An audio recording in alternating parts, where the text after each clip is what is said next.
Hi, ഞാനിന്ന് എന്താണ് ഉണ്ടാക്കുന്നതെന്ന് നിങ്ങൾക്ക് ഈ നാരങ്ങ കാണുമ്പോൾ തന്നെ അറിയാമെന്ന് തോന്നുന്നു. ഇത് വടുകപ്പുളി നാരങ്ങയാണ്. ഇതുകൊണ്ടുള്ള ഒരു അച്ചാറാണ് ഞാനിന്ന് ഉണ്ടാക്കുന്നത്. ഇനി ഇതിന് എന്തൊക്കെയാണ് ആവശ്യമെന്ന് നമുക്ക് നോക്കാം. വടുകപ്പുളി നാരങ്ങ 1, മുളകുപൊടി 3 ടീസ്പൂൺ,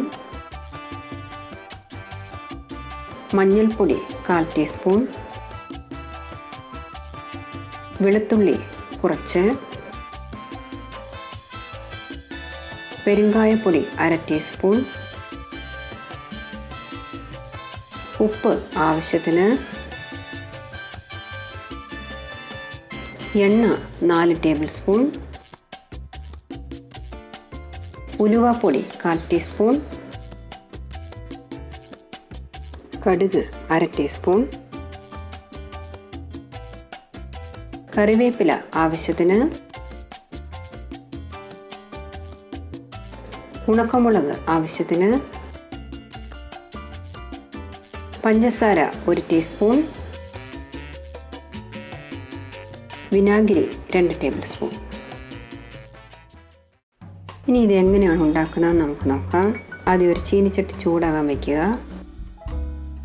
ചീനിച്ചട്ടി ചൂടായതും ഞാൻ അതിലേക്ക് 4 ടേബിൾ സ്പൂൺ എണ്ണ ഒഴിച്ചു കൊടുക്കുകയാണ്. നല്ലെണ്ണയാണ് അച്ചാറിടാൻ ഏറ്റവും നല്ലത്. ഇപ്പോൾ അതെൻ്റെ കയ്യിൽ ഇല്ലാത്തത് കൊണ്ട് ഞാൻ സൂര്യകാന്തി എണ്ണയാണ് ഉപയോഗിക്കുന്നത്. എണ്ണയൊക്കെ ചൂടായിട്ടുണ്ട്. നമുക്കിപ്പോൾ കടുക് ഇട്ട് കൊടുക്കാം. കടുകൊക്കെ പൊട്ടിയിട്ടുണ്ട്. ഇപ്പോൾ നമുക്ക് ഉണക്കമുളക് ചേർത്ത് കൊടുക്കാം. ഞാനൊരു 4 ഉണക്കമുളകാണ് ഇവിടെ എടുത്തിരിക്കുന്നത്. ഇപ്പോൾ നമുക്ക് കുറച്ച് വെളുത്തുള്ളി ചേർത്ത് കൊടുക്കാം.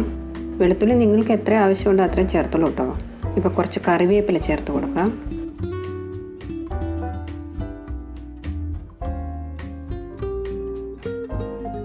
സ്റ്റൗ ഓഫ് ചെയ്തിട്ട് വേണം മഞ്ഞൾപ്പൊടിയും മുളക് പൊടിയും ചേർക്കാൻ, ഇല്ലാന്നുണ്ടെങ്കിൽ വേഗം കരിഞ്ഞു പോകും.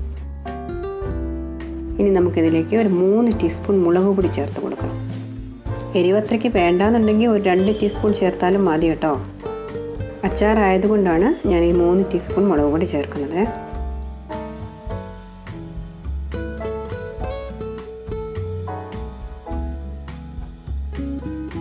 അതുപോലെ തന്നെ ഒരു 1/2 ടീസ്പൂൺ പെരുങ്കായപ്പൊടി ചേർത്ത് കൊടുക്കാം. ഈ അച്ചാർ ഉണ്ടാക്കുന്നതിന് അന്നത്തെ ദിവസത്തിനേക്കാളും 2 ദിവസം കഴിഞ്ഞ് ഇത് കഴിക്കുമ്പോഴാണ് നല്ല ടേസ്റ്റ്.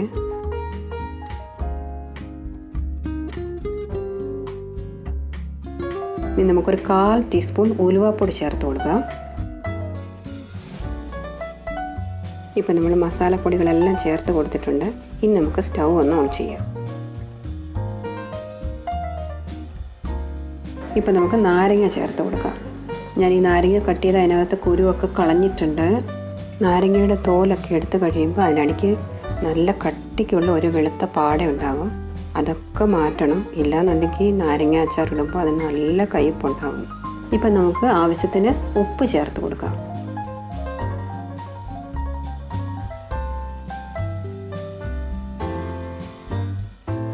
ഇപ്പം ഞാനിതിലേക്ക് 2 ടേബിൾ സ്പൂൺ വിനാഗിരി ഒഴിക്കുകയാണ്.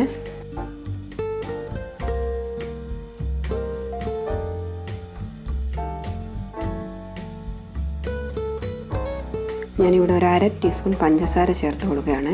1/2 ടീസ്പൂൺ മുതൽ 1 ടീസ്പൂൺ വരെ പഞ്ചസാര ചേർത്ത് കൊടുക്കാം. നിങ്ങൾക്ക് പഞ്ചസാര ചേർക്കുന്നത് ഇഷ്ടമില്ല എന്നുണ്ടെങ്കിൽ ശർക്കര ചേർക്കാം.